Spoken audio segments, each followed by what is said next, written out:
Hello, language arts flex class students, week 11.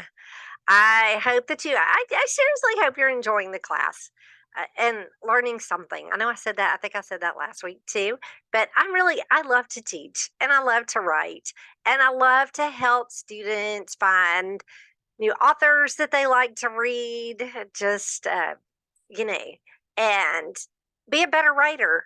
I'm not trying to make anybody write a certain way or write like me. It's designed to help you. You've got a lot of papers ahead of you if you choose to go to college. If you choose to go straight into a career, you still have a lot of writing ahead of you. Sometimes you may be asked to write grant proposals, business proposals, resumes, letters to customers, things like that. So, learning how to write is an important skill and just practice. It's like math or anything else. It just takes patience and trying and trying and trying until you get it. I was not a great math student. I struggled. I'd have tutoring in college for math, and I was really glad when all my math classes were over. Math is important, but it was not my strength. So, it just took a lot of work. I know sometimes paper writing takes a lot of work. And getting through a book, reading if it's not your favorite person to read. But I hope through this class, maybe you found some authors some characters and some books that you can relate to, some authors that you uh, didn't even know existed, and you found some new books. So, okay, that's my class spiel for the day. Let's get into it. Nonfiction literature. I know right off the bat, some people are going, nonfiction. Great. You're talking about reading school books. Now, there's different types of nonfiction. And today we're going to talk about creative nonfiction. Yes, school books are hopefully nonfiction. I hope that you're reading school books that are 100% accurate. But creative nonfiction is a little totally different.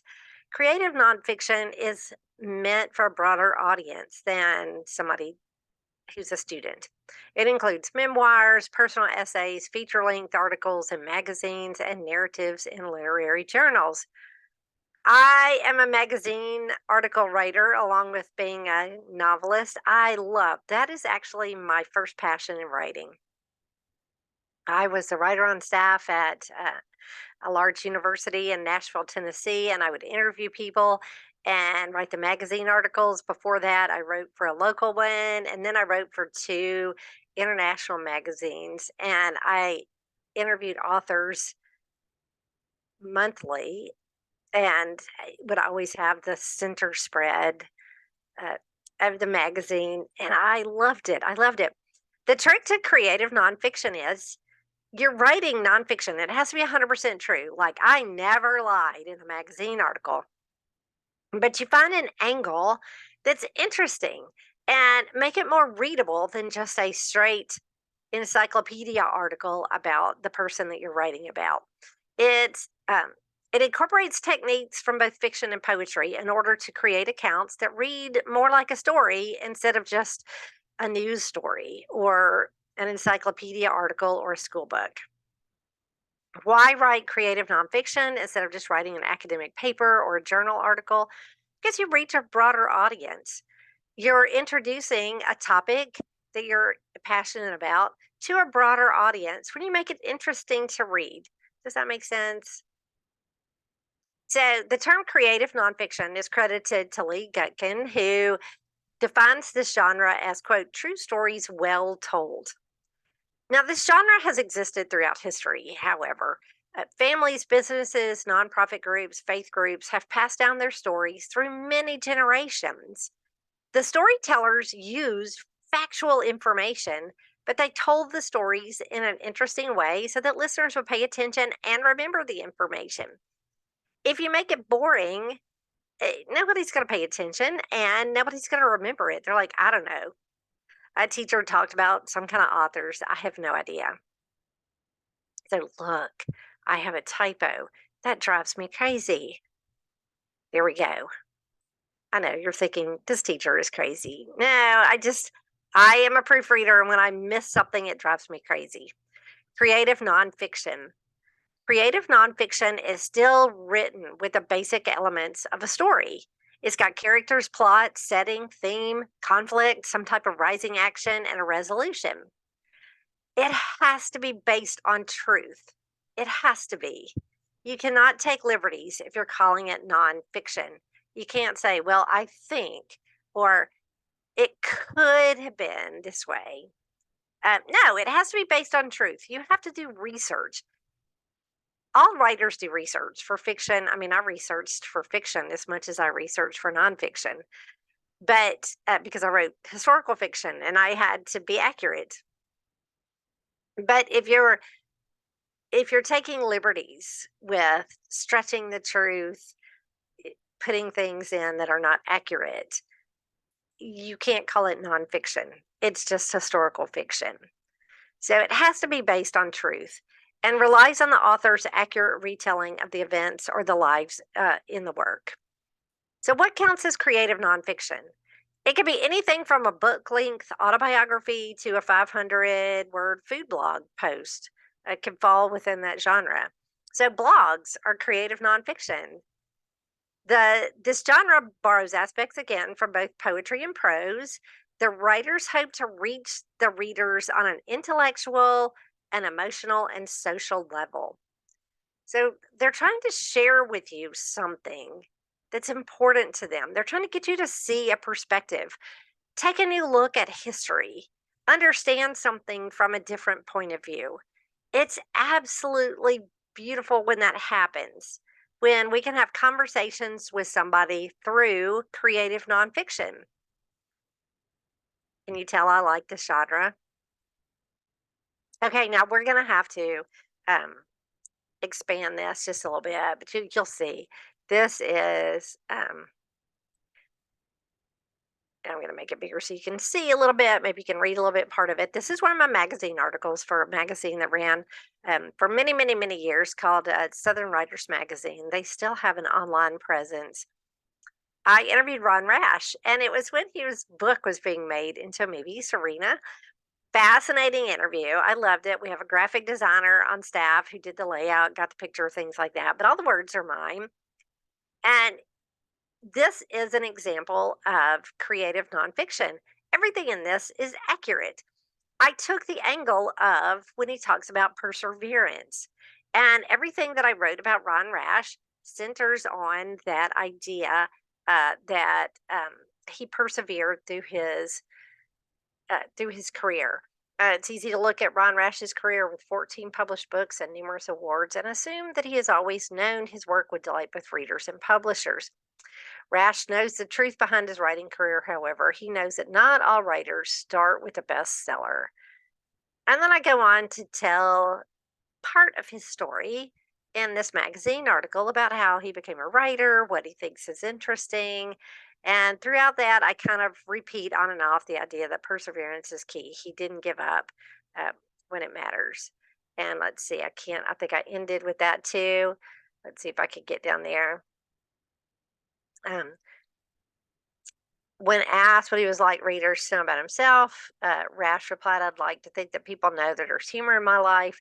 I hope readers recognize that uh, they recognize that even in Serena, you have the woodcutters. I hope people find humor there. Whether humorous or intense, whether written in poetic or prose form, Rash hopes to continue bringing characters and images to life through many more published works in the future.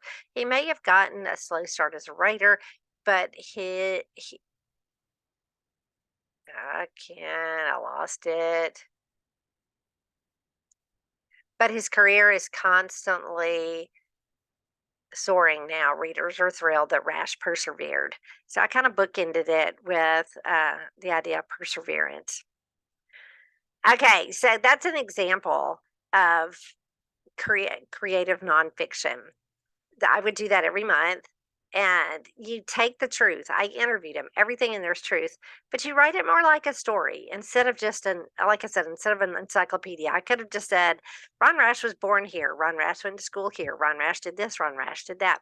But I tell it like a story so that readers are learning something new about Ron Rash. The author that I'm going to focus in on today is David McCullough. He actually passed away this year in August, I believe. 1933 to 2022. David McCullough was an American popular historian. He was a two-time winner of the Pulitzer Prize and the National Book Award. In 2006, he was given the Presidential Medal of Freedom, the United States' highest civilian award. His books were bestsellers, all of them. His biographies of Harry Truman and John Adams both won Pulitzer Prizes and were taken up for the TV production by HBO. So, amazing career. After graduating from high school, McCullough attended Yale University. He said that it was a privilege to study English at Yale because of the faculty members, such as, hold on, I got to do my water break.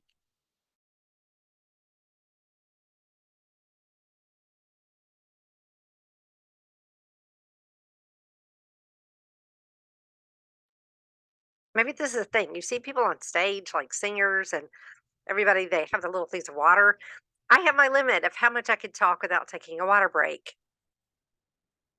Okay, he said it was a privilege to study English at Yale because of faculty members such as John O'Hara, John Hersey, Robert Penn Warren, and Brendan Gill. If you don't know who those people are, look them up. Introduce yourselves to the authors. Do a little bit of research on your own. While at Yale, McCullough occasionally ate lunch with Pulitzer Prize winning novelist and playwright Thornton Wilder. Look up Thornton Wilder if you don't know who that is. McCullough served apprenticeships at Time, Life, and the United States Information Agency and American Heritage, where he enjoyed research. He said, "Once I discovered the endless fascination of doing the research and doing the writing, I knew I had found what I wanted to do with my life." Now, here's the books that he wrote and what they're about. Some of them, it's obvious in the title. The Johnstown Flood, the incredible story behind one of the most devastating disasters America has ever known. It's about the Johnstown Flood. The Great Bridge, the epic story of the building of the Brooklyn Bridge. And surprisingly, it's about the Brooklyn Bridge. The Path Between the Seas, the creation of the Panama Canal. He takes history and he writes it in such a way that it's fascinating to read. And he does an incredible amount of research. Mornings on Horseback by about Theodore Roosevelt. This is the one that I love. Brave Companions, Portraits in History. It's biographical essays about different people throughout history. They're short, they're more like short stories instead of an entire book. Truman is about President Harry S. Truman. John Adams is about President John Adams. 1776 is about the American Revolution. The Greater Journey, Americans in Paris. It's about Americans in Paris during the 19th century, including James Fenimore Cooper and Samuel Morse. Look up those authors, look up their biographies, look up these books and read, just excerpts from them. Read the reviews. This is a time where I want you to take ownership of this class, as I've said in every one. Do a little bit of research. Look up these. I'm not saying stop and read all of these books. No, that would take you, they're huge books. I will confess I have never read John Adams. It is huge. I do like David McCullough though. But take ownership of this. Look up McCullough. Do a little bit deeper research. Look up these books. Freeze the video. Look up these books, and just Google. Go to his website, and he has a little excerpt. If you go to his website, he has some amazing interviews on there. Some of them are short, just like 15 or 20 minutes, and even the longer ones are an hour. You don't have to watch the whole thing, but go to his exact website and look up his interviews. It's under, I think he has something that says media or something like that. I can't remember. But it's really fascinating to see him talking about his books and his historical writings. McCullough also narrated many television shows and documentaries throughout his career. In addition to narrating the 2003 film Seabiscuit, McCullough hosted PBS's American Experience from 1988 to 1999. He narrated numerous documentaries directed by Ken Burns, including the Emmy Award winning The Civil War, and the Academy Award nominated Brooklyn Bridge, the Statue of Liberty, and the Congress. He served as a guest narrator on The Most Wonderful Time of the Year, which is a Mormon Tabernacle Choir Christmas concert that aired in PBS in 2010. So, again, very accomplished person, did quite a lot in his life. So, take ownership of this. Go to David McCullough's website. Just Google David McCullough website and you'll find his official website. Watch a few minutes of him speaking. Go to the section that has videos and watch a little bit. Learn a little bit more than this. Delve into creative nonfiction. But I wanted you to see that because you actually read a lot of creative nonfiction in life, but maybe not exact at this moment. But if you read anything about how to play a video game, if it's written more like a story instead of just one, two, three, do this, do this, do this, it's creative nonfiction. People even look up recipes now. Oh my goodness. I tried to find a recipe over Thanksgiving, and instead of just finding the recipe online, it had all of them had these long stories about when they cooked the recipe and how they used the recipe. And I had to find one that just had the recipe. There was a lot of creative nonfiction there that I actually didn't want at the time.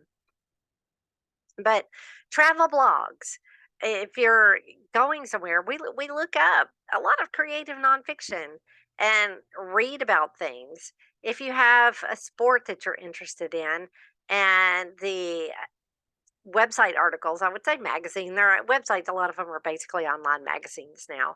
A lot of magazines just don't go to print. But if you do buy a magazine still, that's creative nonfiction. Okay, revising your work. Now, here, don't get frustrated if you're not to that point with your paper. Okay? You still have this week and next week, and you can still turn it in after that. I'm just talking, this is the point in the class where I need to talk about it. Revising your work is very important. A good A plus paper, even an A paper, even really a B plus paper, is not going to be written 100% correctly the first time. You're going to have to go in and revise and edit your work. I hope you find that it doesn't have to be a frustrating project. Set it aside, write your first draft, set it aside for a little bit, and then come back to it fresh. Here's some of the things that you're going to do. The first thing that you should do is revise. The first step is different from editing. Revising involves writing and rewriting your content, not the whole paper. Okay, don't say, great, got to rewrite that 5-page paper. As the author or manuscript consultant, you are often adding, rearranging, or removing or replacing content in your paper or story. For example, if you are writing about the US Mint and you have a paragraph about coin production, and then all of a sudden you have all of the sentences about Denver, which is where one of the mints are, or Philadelphia, and you just go off on this whole thing about the city, that's going to break the flow of the paper because the paper is not about the city. The paper is about the US Mint in the city. So if all of a sudden you have 6 things about the weather in Denver and, when Denver was, incorporated into a city and the first settlers in Denver and all of this, you're taking away from the point of the paper. So that's the kind of thing that might need to come out. If all of a sudden you're talking about the cities that they're in, and then you start having several sentences about a specific coin, maybe that needs to come out and be moved into a paragraph where you're talking about the coins instead of talking about the cities. So, what you're looking for when you're revising is you're looking to see if all of your content is in the correct place that it needs to be in, or if it even needs to just come out. Like I said, sometimes we get excited about a topic and we just start talking about something that doesn't even need to be in the paper. Know your goal for the paper. I talk about in my classes that there's different types of essays. Every assignment has a different goal. Know your goal. If you're told to write a descriptive essay, make sure it describes what you're asked to describe. Descriptive is not analyzing. Descriptive is describing. If you're told to give a personal reflection on three types of music that you enjoy, personal reflection means your perspective on that. If it's a research or term paper, prove you did the research on the topic. A lot of times people will turn in a research paper to me and there's no evidence that they didn't cite the sources. They didn't read anything else about it. They just told what they already knew about it. If it's a research paper, there has to be evidence in the paper that you researched it. If it's a persuasive paper, did you persuade someone to understand your side, buy your product, vote, whatever? If it's a book review or a book report, prove you read and understand the book. Make sure you follow the directions of the teacher. If the teacher says that it's 5 paragraphs, it's 5 paragraphs. That's it. You don't get to decide, well, it would be better if it was 6, or I think I could say it all in 4. No, if the teacher said 5 paragraphs, it's 5 paragraphs. If the teacher said compare 2 poems, 2 paintings, 2 thoughts, points of view, make sure you did that. Compare. While this does this, this does this. And so always know what your goal is when you're writing the paper. It really helps you stay focused on your paper, on the point, stay on point, and you're not worried about uh, going off in the wrong direction. Keep your goal in mind. Read your paper when you're revising for content and structure. Does the information in your paper reinforce and relate to your thesis or topic sentence? If I say that I am talking about Romeo and Juliet by Shakespeare, and this is not a comparative paper where I'm supposed to compare it with somebody else.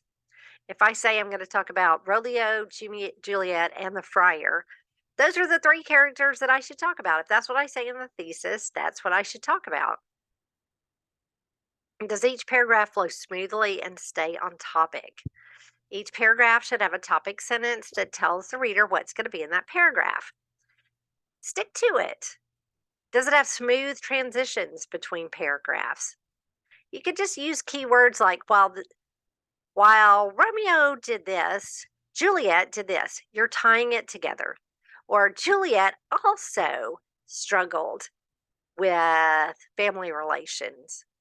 That word also ties it together with the paragraph. It lets us know that there's a connection. Are the thoughts in your sentences clear to the reader? Read it like you're the reader. Ask yourself, if I had not read this book, would the sentence make sense? Am I explaining things fully? Read it out loud if you have to. That's how we catch a lot of our stumbles, is when we're revising, read it out loud. If it's fiction, when you're revising, make sure you did these things. Tell the story from the perspective you chose. If you have it first person, it should be from the perspective of that character you chose to be first person. Create a flow easy for the reader to follow. Be consistent in tone and style. Build strong characters and understand reader expectations for your genre. If you say you're writing a mystery and you tell the reader up front who did it, mystery readers are not going to like your book. People who read a mystery want it to be mysterious up until the very end. They want you to drop clues, but they don't want to know who did it until the end. If you are writing science fiction, they expect to be some type of technology, whether it's space travel, time travel, something related to space. That's science fiction. Fantasy has some kind of magic in it, or a magical world. Trees talk, the animals fly, there's fairies, elves, something like that. There's something different in fantasy, there's world building. Read as a reader when you're revising. Ask yourself, read it out loud and say, where did I stumble when I was reading it out loud? If I stumbled, my reader is going to stumble. If I didn't have a clear direction and where I'm going, it's not going to make sense to the reader. So when you're revising, what needs deleting or what needs to be added? Okay, what is editing? Editing is different than revising. Editing step comes after revising your work and takes a look at how all of your information is presented in the paper. This this can include proofreading. It's kind of you do a little editing, proofreading kind of at the same time. But it also takes a deeper look into making the paper easier to understand, better organized, and a good fit for your audience. Does your writing match your outline? Look at your outline and ask yourself, did I stick to it? Does the information in your paper relate to and support your thesis? And I know we talked about this in revising too. They kind of overflow just a little bit. Do you have transitions? But revising is more, am I having to add or take out things? Editing is now looking at it. It's kind of they flow together. It's not a clear break between all of these steps. But when you're editing, you're looking for when I say does it flow here, I'm looking more for instead of the information that's in it, I'm looking more for like revising is looking at what's in the paper. Editing then looks at sentence structure. Did I vary my sentence structure or are they all simple sentences right in a row? This is John. This is John's dog. John's dog is sleeping. Do I have complex sentences with short sentences? Do I have the right verb tenses? Do I have action verbs, not just all is are verbs? Look and see if your language is appropriate for the target audience.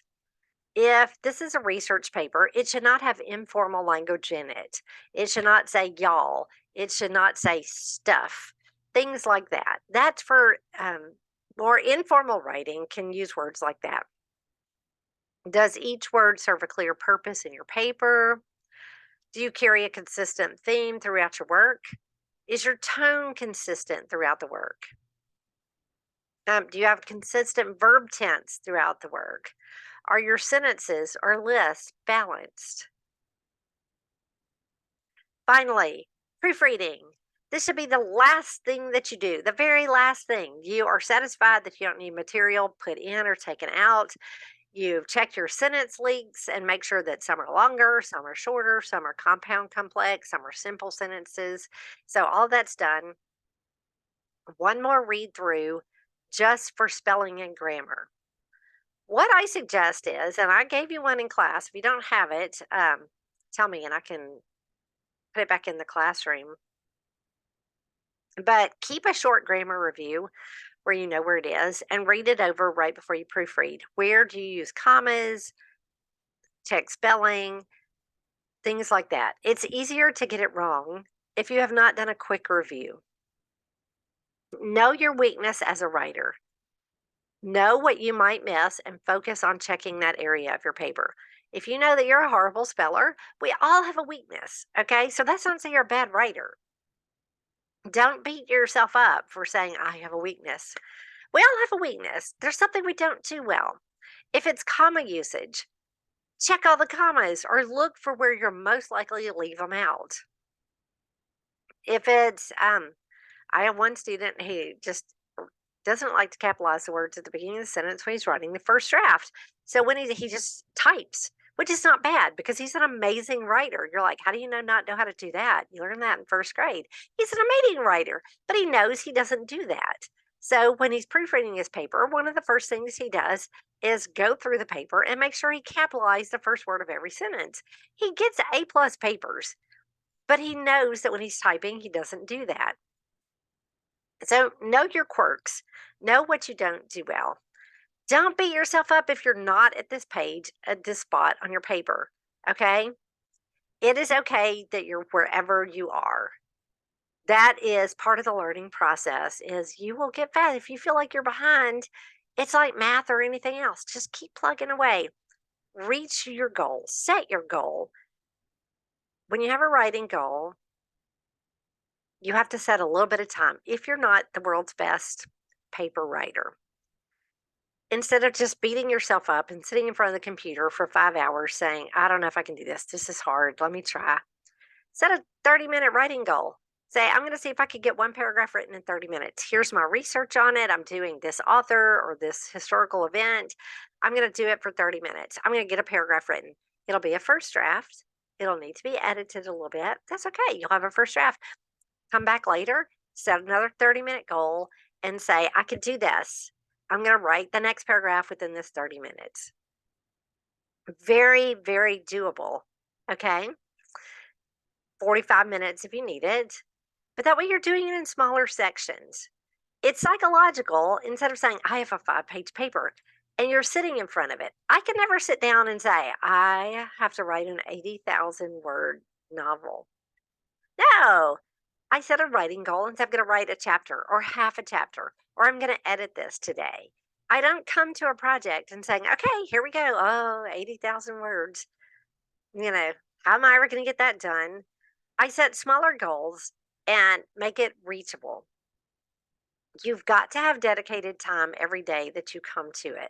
Now, not if it's a holiday or you got family time, it's your birthday, something like that. I mean, I'm not saying 7 days a week. If you're a person of faith and take a day off, or just a person who needs a break every day off, I take a day off every week. So, just for health reasons. So, no matter why you're doing something, take a break. Be healthy, be a well rounded person. But come at least 5 days a week, come to your paper in at least 30 to 45-minute sections. Have a folder where you just open it up. You don't have to start from the beginning every time. Know where you are in your research.